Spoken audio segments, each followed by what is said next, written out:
네, 마태복음 12장 3번 강의 자료 4페이지부터 시작할 건데, 마태복음 12장 1절로 8절 내용과 평행구인 누가복음 6장 6절로 11절을 읽겠습니다. 자, 또 다른 안식일에, 그러니까 밀밭 사이로 데리고 가셨던 그 안식일이 아닌 다른 안식일에 이제 있었던 일이에요. 예수께서 회당에 들어가서 가르치실새 거기 오른손 마른 사람이 있는지라 서기관과 바리새인들이 예수를 고발할 증거를 찾으려 하여 안식일에 병을 고치시는가 엿보니 예수께서 그들의 생각을 아시고 손 마른 사람에게 이르시되 일어나 한가운데 서라 하시니 그가 일어나서 오늘 예수께서 그들에게 이르시되 내가 너희에게 묻노니 안식일에 선을 행하는 것과 악을 행하는 것, 생명을 구하는 것과 죽이는 것 어느 것이 옳으냐 하시며 무리를 둘러보시고 그 사람에게 이르시되 네 손을 내밀라 하시니 그가 그리하여 그 손이 회복된지라. 그들은 노기가 가득하여 예수를 어떻게 할까 하고 의논하니라. 마태복음이나 마가복음에서는 어떻게 죽일까 하고 의논했다 이렇게 돼 있죠. 자료 말씀 4페이지로 들어갑니다. 본문의 평행구인 누가복음, 본문의 평행구라는 건 마태복음 12장 1절로 8절 안식일날 주님께서 회당에 들어가셔서 한편 손 마른 사람을 치료해 주신 그 안식일 이야기예요. 누가복음 6장 6절에서 11절을 내가 이제 좀 읽었는데, 거기 누가복음에 의하면 또 다른 안식일이라고 되어 있고, 밀밭이 아니고 이게 바리새인들의 회당에 들어가셨을 때 그것도 같은 안식일은 안식일인데 다른 안식일이죠. 오른편 손 마른 자를 고쳐주신 안식일 이야기인데, 오늘 말씀에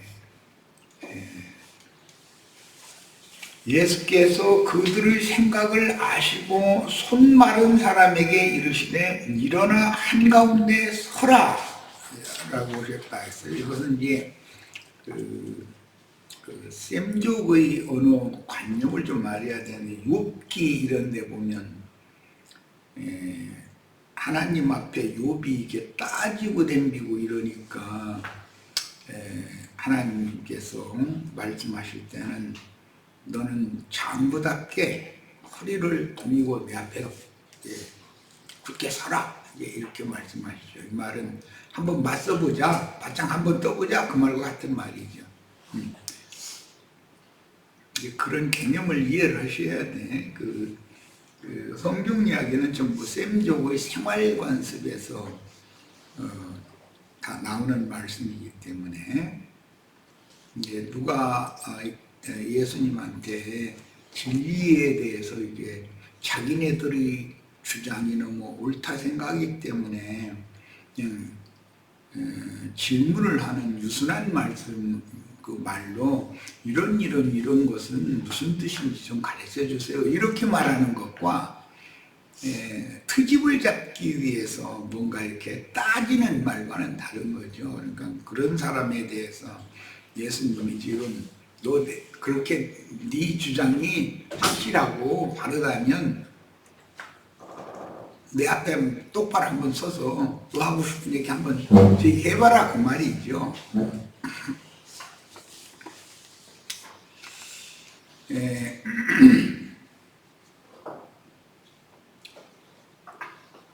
예루살렘 성에서 먼 거리에 거주하던 유대인들, 그들은 안식일 날마다 각지의 회당에 모여서 오리 밖에 거주하는 유대인들은 바벨론 포로에서 돌아온 무리의 10분의 9는 오리 밖에 거해야 됐기 때문에 그들은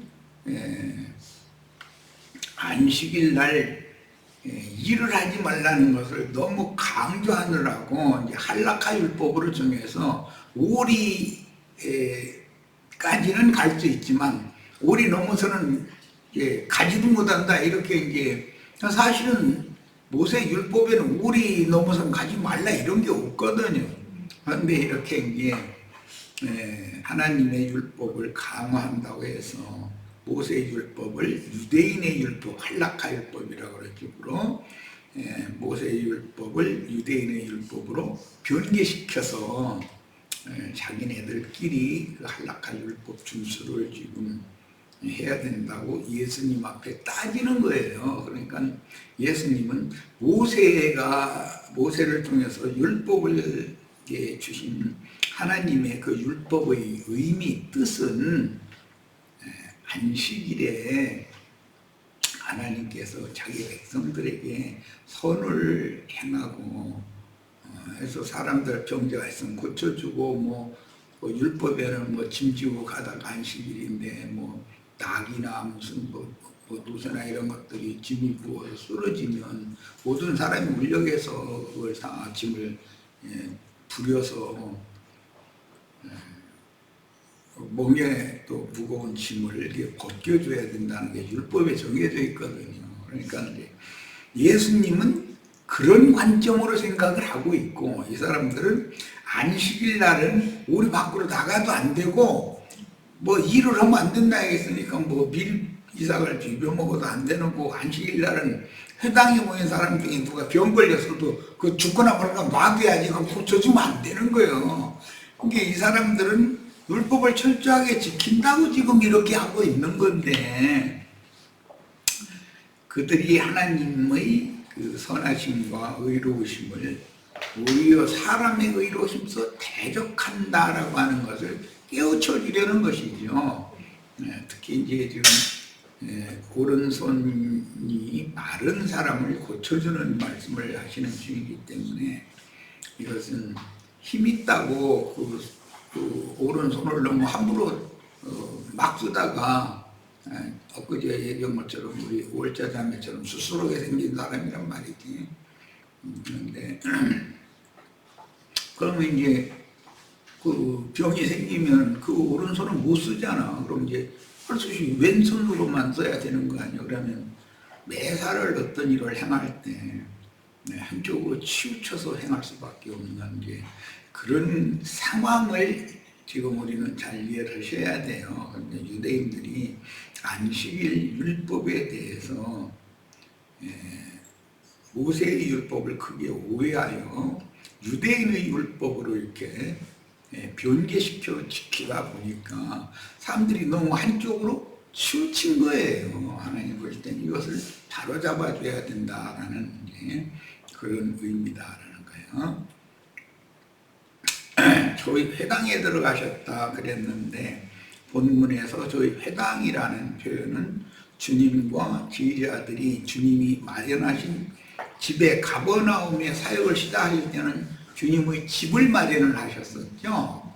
그러니까 이제 회당이나 성전에 모이는 신앙생활과 주님의 집에 모이는 신앙생활은 제자들은 주님의 집에 모이는 거고 유대교인들은 회당이나 성전에 모여야 되니까 그것을 지금 이제 잘 우리는 구분을 잘 하셔야 되겠어요.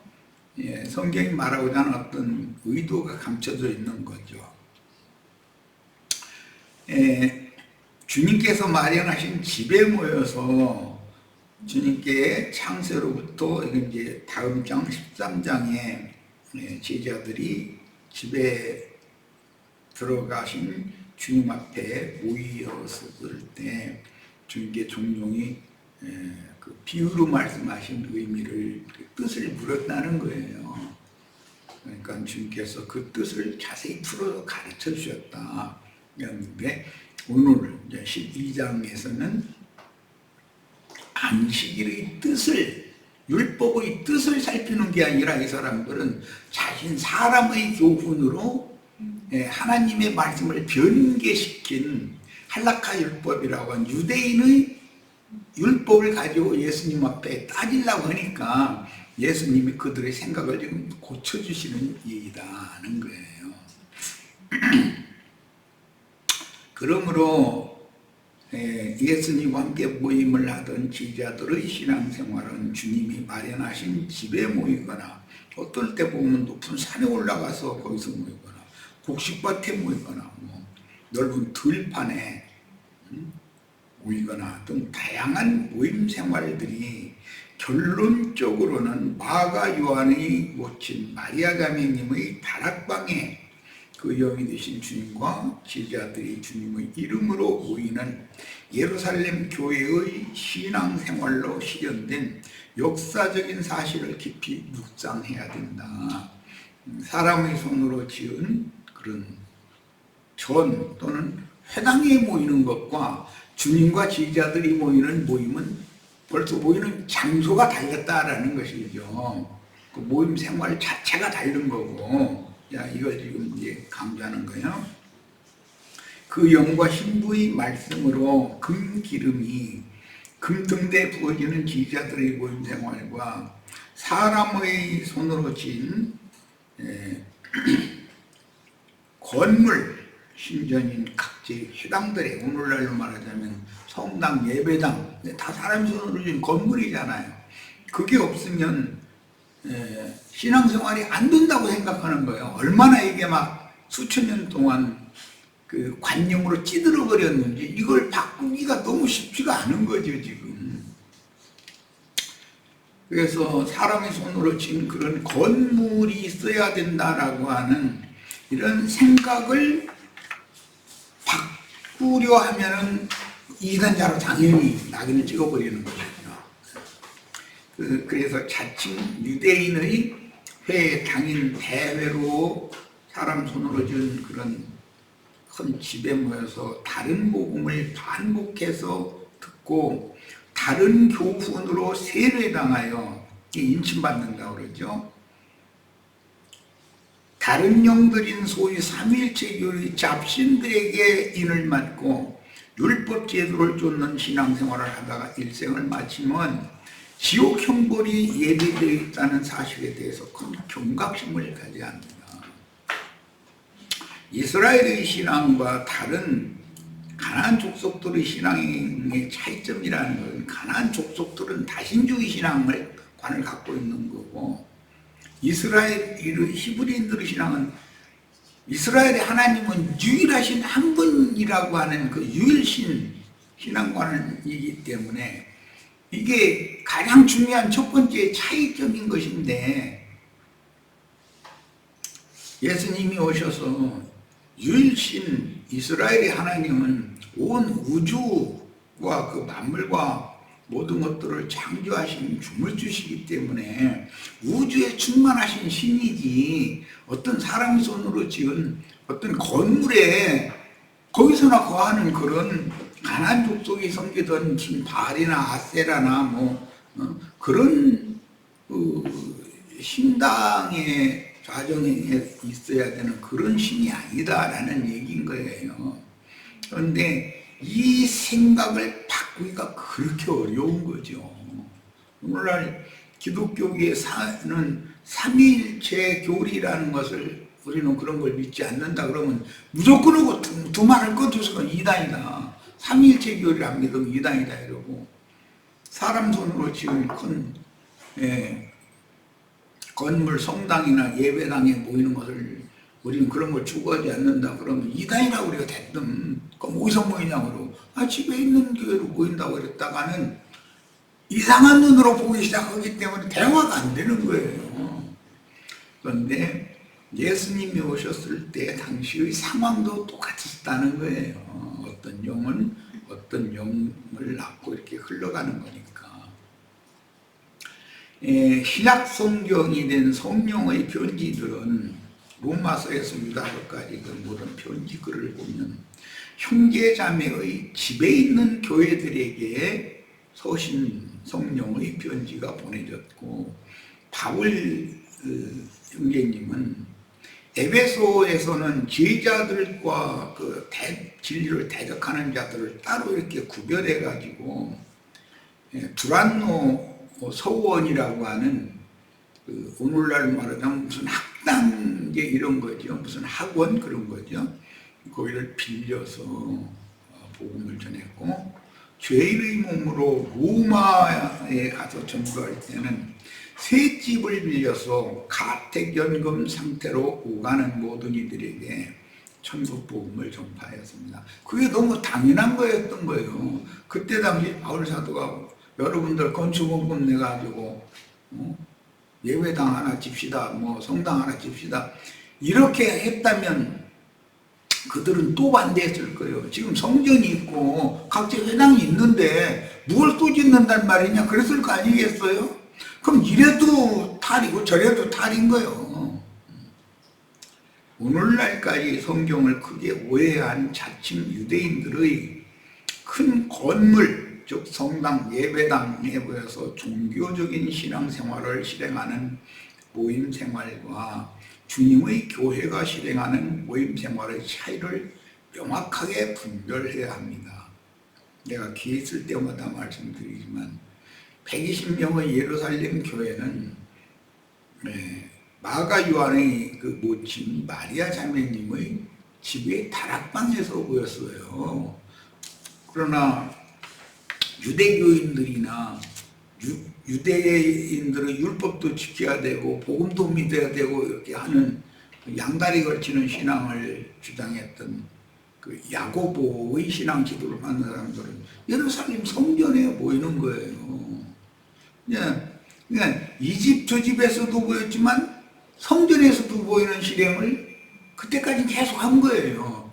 나중에 주님 뜻은 사람 손으로 지은 성전에 모이는 것은 하나님의 뜻이 아니다라는 걸 나중에서 깨닫죠. 바울 사도가 워낙 강력하게 증거를 하니까.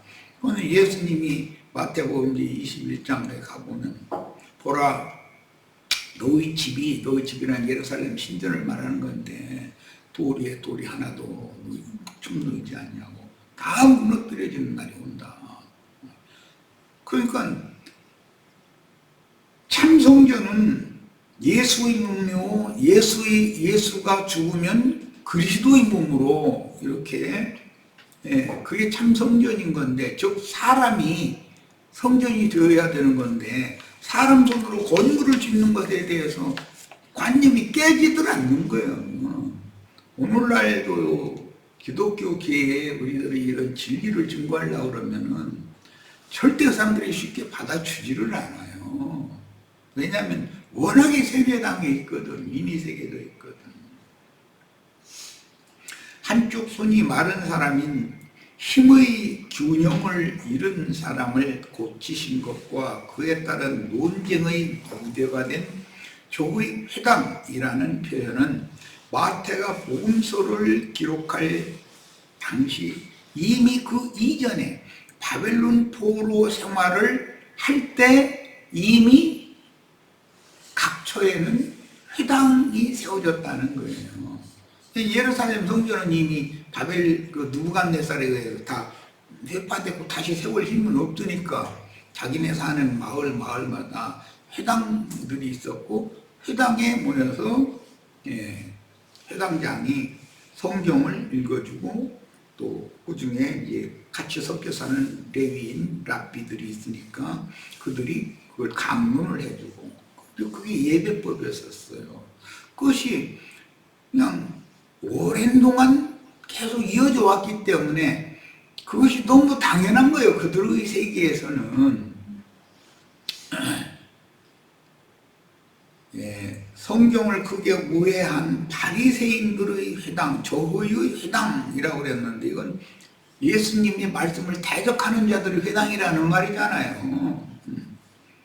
유대인들이 본격적인 디아스포라 시대를 이루었던 바벨론 포로기와 총독 느헤미야와 학사 에스라가 사역하던 시기에 성전과 율법으로부터 멀어지게 된 유대인들이 설립한 것으로서 AD 70년 예루살렘이 파멸되기 직전까지만 해도 예루살렘 신전에서 약 5리를 지나는 그 밖에 예루살렘 주변에 이미 480여 개의 그때 당시 회당들이 있었다고 그러니까 회당이 얼마나 활성화되고 있었는가를 알 수 있는 거죠.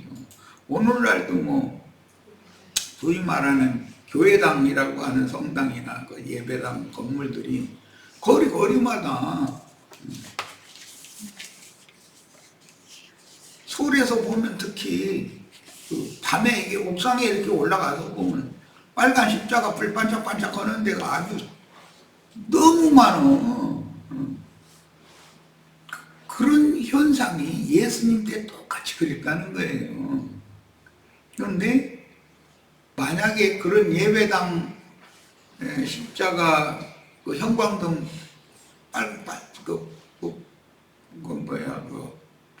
빨간색 등을 비치게 하는 그런 건물에 하나님은 거하시지 않는다고, 이런 걸 다 회파하고 무너뜨려야 된다고 그러면 그 목사가 자기 생계거리를 먹고 사는 꼬리를 지금 회방하는 자밖에 더 돼요. 그걸 받아들여 줄 리가 없죠. 그게 아니라는 것을 알아도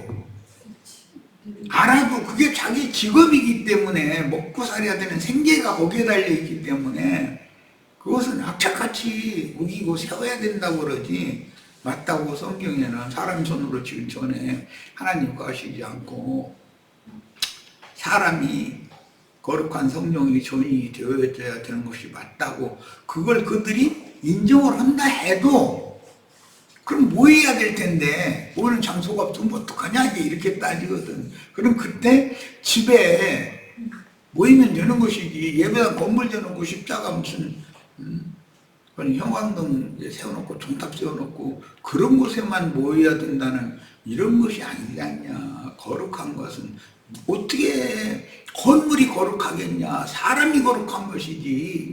이렇게 얘기하면 금연이 한 면은 맞지만 이게 수천 년 동안 이어져 오는 이런 관례인데 당신이 혼자 지금 떠든다 해서 이게 없어진다. 그럼 어디 가서 예배하라는 말이냐. 어디 가냐고. 아니 형제 자매 집에서 모이면 되지 않냐고. 그럼 몇 명이나 모이느냐고 이제 이렇게 나와. 또 소수만 이곳저곳에 작은 무리들이 모이면 되는 것이지, 이 사람들이 그냥 몇백 명, 몇천 명, 몇만 명 막 심지어 십몇만 명씩 이러고 그렇게 모이라는, 대회로 모여서 하라는 게 성경에 없지 않냐. 성경은 그런 걸 하지 말라고 그러는데, 이제 그러면은 그 전도를 하려면 큰 건물이 있어야 된다 이제 이러고 나가거든. 참 이 사람들 참, 내가 무슨 능력이 없어 그런지는 몰라도 우리 형제 자매님들은 다 그런 사람들 잘 설득하고 불복시켜서, 당신 정말 그렇게 진리 지식이 확신 있고 자신이 있으면 예수님처럼 너 일어나서 한번 일어나 서봐라. 그러면 나하고 한번 맞서서 한번 누가 하는 말이, 누가 가르치는 가르침이 진리인지 너 한번 허리를 동이고 한번 나한테 따져봐라 그 말이거든. 그런데 따지다가 예수님의 설득에 굴복당하는 얘기잖아. 그게 지금 오늘 나오는 말씀이. 우리 형제 자매님들도 다 이와 같은 능력과 권위로 군입혀지는 축복을 다 받으시길 바랍니다. 에스겔 45장을 내가 인용을 했는데 자, 같이 보겠습니다. 너희는 제비 뽑아 땅을 나누어 기업으로 삼을 때, 이제 새 바벨론 포로가 끝나고 새 성전을 세우고 새 나라를 세울 때에 대한 하나님이 에스겔 선지자에 보여주신 계시죠. 이것은 메시아의 때가 오면 이루어질 그런 내용이에요. 너희는 제비 뽑아 땅을 나누어 기업으로 삼을 때 한 구역을 거룩한 땅으로 삼아 여호와께 제물로 드릴지니 그 길이는 25,000척이요 너비는 10,000척이라. 그 구역은 전부가 거룩하리라. 이건 예루살렘의 중심인 것이고, 오늘날로 말하자면 지금 황금사원이 서 있는 그 성전 구역을 말하는 거예요. 그 중에서 성소에 속할 땅은 길이가 500척이요 너비가 500척이니 25,000척의 반경 내에서 중심에 가로 세로 500척, 거기는 성전이 세워질 자리다, 이제 그 말이죠. 그 외에 사방 시인척으로 전원이 되게 하되 이 측량한 가운데 길이는 25,000척을 너비는 10,000척을 측량하고 그 안에 성소를 둘지니 지극히 거룩한 곳이요. 이것은 이번에 성막 그 회막법을 말씀을 좀 이제 나누려고 그러는데, 그 회막이라는 것이 있고 회막 안에는 성막이 있죠. 그다음에 성막 중에서도 지성소 부분이 있고, 그러니까 그 땅과 땅의 동방에 동산을 창설하시고 동산 중앙에는 생명나무, 선악을 알게 한 나무가 있었다. 이렇게 3등분이 돼 있죠. 창세기에서부터. 이것은 예수님이 몸, 영혼, 혼, 몸 이렇게 3등분이 되어 있다. 우리 인간도 그렇게 지어졌기 때문에 성막, 성전, 식양을 그렇게 세 등분으로 나눴던 거예요. 근데 그런 이상을 같이 봐야지. 에스겔서 45장을 우리가 읽으면 이건 주님께서 오시면은 주님 자신이 3등분으로 되어 있고 예수님의 중심이 신이 임재하는 보좌가 있는 것이다. 지금 그 말을 지금 하는 거예요. 그것은 성소에서 수종드는 제사장들, 곧 하나님께 가까이 나아가서 수종드는 자들에게 주는 거룩한 땅이다. 성소라고 하는 것, 회막들, 제사를 하는 기물이 있는 곳으로 나가는 제사장들의 몫의 땅이잖아요. 거기는 일반인들은 거기 근접할 수가 없죠. 자, 또 길이는 25,000척, 너비는 10,000척을 측량하여 성전에서 수종드는 레위 사람에게 돌려 그들의 거주지를 삼아 마을 스물을 세우게 하고 구별한 거룩한 구역 옆에 너비는 5,000척, 길이 25,000척을 측량하여 성읍의 기지로 삼아 이스라엘 온 족속에게 돌려라. 이제 그 성막 밖에는 이스라엘의 뜰이라는 것이 당연히 있는 거예요. 그 이스라엘의 뜰이 밖에는 이제 이방인의 뜰이 또 있는 것이고, 이렇게 하나님의 그 임재처소의 그 구분을 하는 거예요 지금. 그리고 나서 드림, 이스라엘 여기 온 족속에게 벌리고 그랬는데, 온 족속을 원은 대표하는 10분 1이 제비 뽑힌 사람들, 그 사람들만 예루살렘 성내에 거주할 자격이 있었어요. 드린 거룩한 구역과 성읍의 기지된 땅의 좌우편, 곧 드린 거룩한 구역의 옆과 성읍의 기지 옆의 땅을 왕에게 돌리되, 이제 왕의 땅을 또 성전에서 가장 가까운 그 주변을 왕에게 줬다는 거예요. 이게 성전에서 가장 가까이 있는 것은 제사장들이 하나님을 섬겨야 되니까 가까이 있고, 그 다음에 이제 왕의 땅이 있고, 그 다음에 예루살렘 성 안에 10분 1의 백성이 함께 살게 한 거예요. 내용을 보자면 그런 말이에요. 이 땅을 왕에게 돌려 이스라엘 가운데 기업으로 삼게 하면 바의 왕들이 다시는 내 백성을 압제하지 아니하리라.